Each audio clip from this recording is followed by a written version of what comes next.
अव्यक्तोऽयमचिन्त्योऽयम् अविकार्योऽयमुच्यते तस्मादेवं विदित्वैनं नानुशोचितुमर्हसि। এই আত্মা অব্যক্ত অর্থাৎ ইন্দ্রিয়ের অগোচর। ইন্দ্রিয়গুলির সাহায্যে একে উপলব্ধি করা যায় না।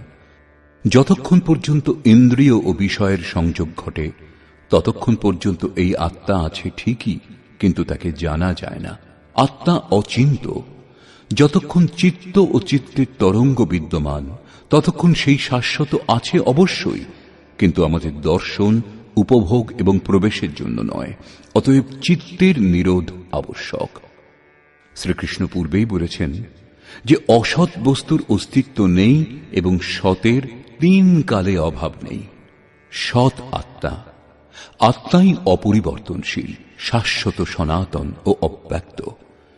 তত্ত্বদর্শীগণ আত্মাকে এই সকল বিশেষ গুণধর্মে যুক্ত দেখেছেন। 10টি ভাষার বিশারদও দেখেননি, কিংবা কোনো সমৃদ্ধশালী ব্যক্তিও দেখেননি, শুধু তত্ত্বদর্শীগণ দেখেছেন। শ্রীকৃষ্ণ আরো বললেন, তত্ত্ব হচ্ছে পরমাত্মা।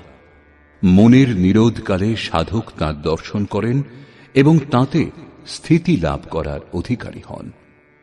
প্রাপ্তিকালে ভগবানকে পাওয়া যায় এবং সাধক পরক্ষণেই নিজের আত্মাকে ঈশ্বরীয় গুণধর্মে বিভূষিত দেখেন।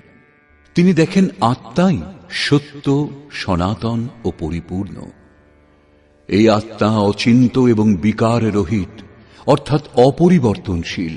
সেই জন্য অর্জুন, আত্মার এই সনাতন স্বরূপ অবগত হও এবং শোক পরিত্যাগ করো।